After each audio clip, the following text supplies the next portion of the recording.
malaking karangalan para sa ating minamahal na lungsod na maumpisahan ang ganito pong klaseng tournament at par with other golf tournaments sa buong Pilipinas. And hopefully, ito pong golf tournament na to ay ma-showcase din yung lugar, ang aming magagandang pasyalan sa Lipa, masasarap na pagkain. At the same time ay yung culture po namin, makilala nyo kung ano po ba talaga ang lungsod ng Lipa. Ang Lipa City po is situated at the heart of Batangas. Nasa gitna po kami. Biggest in terms of population, biggest in terms of income, at marami po talagang economic activity na nangyayari sa Lipa. With this kind of tournament, we hope na mas lalo pang makatulong ito upang makilala ang aming minamahal na lungsod and maging part na po sana ng yearly routine ng mga golfers na isama nila po ang Lipa City sa kanilang destination pagdating po sa paglalaro ng golf. So yun lang po, maraming salamat, especially po sa ating napakasipag na chairman ng Fiesta Committee, kay Engineer Raul Montealto, at syempre sa tulong po ng ating dalawang magagaling na GM, RG Garcia and Vic De Guzman. And syempre it will not be possible then without the help ng ating pong president ng Summit Point Golf and Country Club, Robbie Lebiste, at ang pinaka-importante, ang tournament rules official headed by Bong Igaya. I would like also to acknowledge the presence of Lian, Vice Mayor Ronin Lebiste, in behalf po ng ating minamahal na Vice Governor Mark Lebiste. So sa inyo po lahat, muli po maraming salamat. Happy Fiesta Lipa! Viva San Sebastian! Malarayat Golf and Country Club is 25 years old already, and Summit Point is around 20 years old. And for the first time ay nag-merge yung dalawang malalaking golf courses at nag-sponsor upang maganap itong first Lipa City Fiesta Barako Golf Tournament. Salamat po, GM. Salamat Robbie and GM Vic. Ito pong tournament na to ay pinaturn namin sa Pilam at Palinter Club, wherein they will play team by team and then 4 to play, 3 to count. Ito po ay na-conceptualize dahil ako nga po naging chairman ng Fiesta ngayong 2024 at naisip ko to promote also our tourism of Lipa City ay gawin itong tournament na ito. And luckily, ang dami naman pong nag-entry, mga championship team, class A, B, C, D, and E. And we're looking forward na itong first Lipa City ay successful na because of the team participation. We have Rapot, Wigo, Toyota car. We have Golf Cart na Rapot also. And 75 inches na TVs and 65, tigda dalawa yun, and 55 and a lot more na nagpe-pledge ng kanilang support para sa ating Rapot. We're hoping na everybody will enjoy the climate of our beloved city. Kita nyo naman, ang lamig sa labas. At yun namang ating mga players will enjoy the wind, ang hangin dito sa Lipa City. It's a very challenging course now because of the strong winds we have right now. So, on behalf of the Lipa City Fiesta Committee and with the help of our City Mayor, this event will be a successful one. Thank you very much. I'm RG Garcia of Mount Malarayat Golf and Country Club.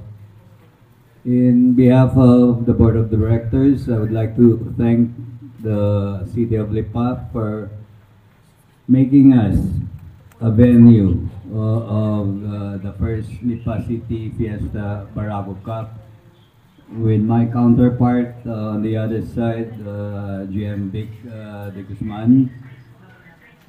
Sana this will not be the first but a continuous event that will be pushing here in Lipa, and I hope our club will also be a good venue for all the players that will come. Thank you very much. Magandang umaga sa inyo lahat.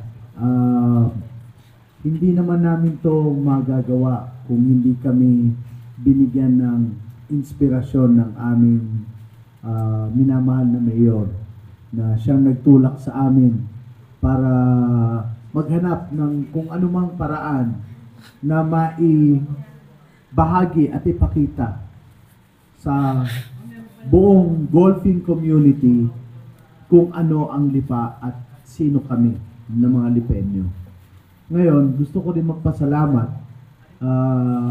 Dagdag dun sa inspirasyon ni Mayor, meron din namang mga sumuporta sa amin, katulad ng CWS na party list, headed by Congressman Edwin Gadiola, at saka ang Ramada Realty. Kasama na rin ang suporta at tulong at manpower at organization na puwersa na ibinigay ng Mount Malarayat Golf Club at ng Summit Point Golf Club.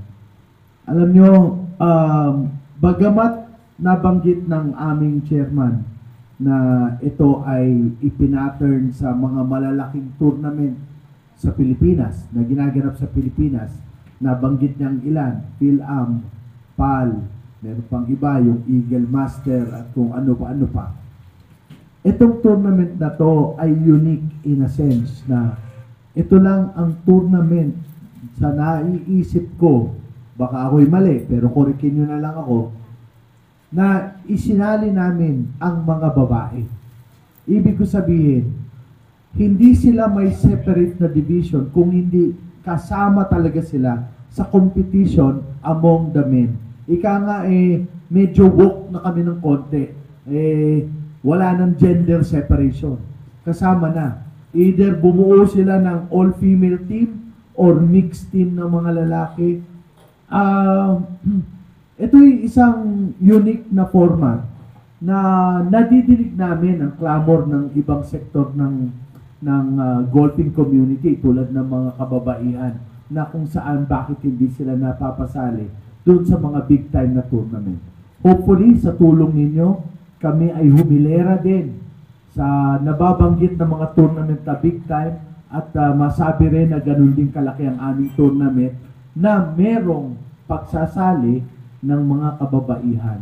Ika nga, wala tayong gender separation. Sinali namin sila, kasama na rin ang mga seniors.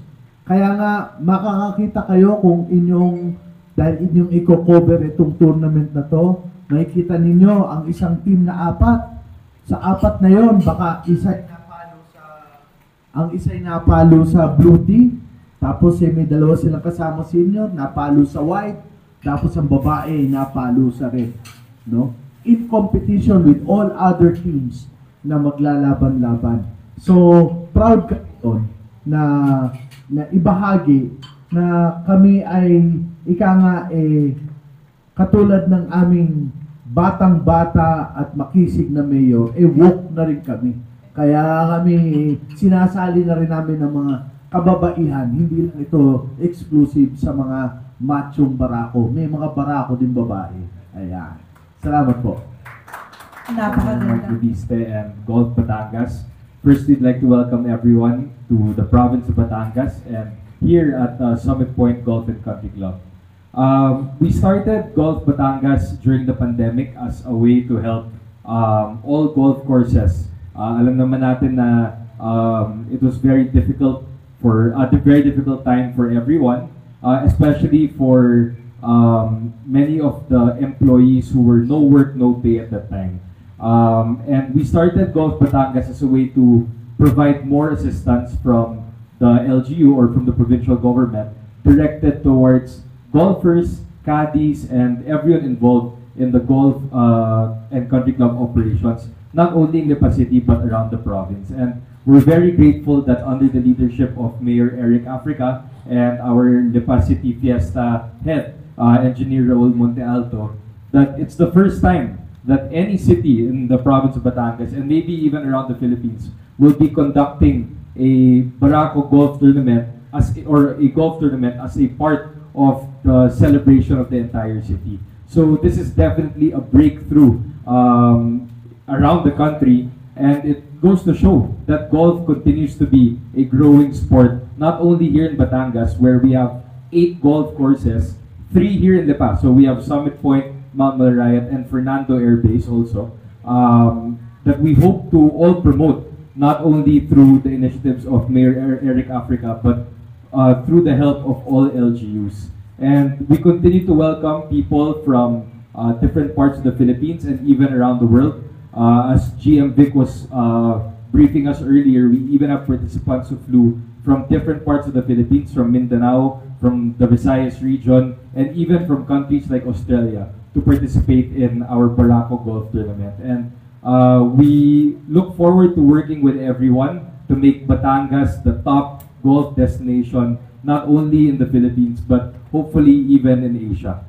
So we are very excited to welcome all of you. And once again, we are thankful to the support of Mayor Eric Africa, Engineer Raul, and the whole Lipa City government for taking on this initiative.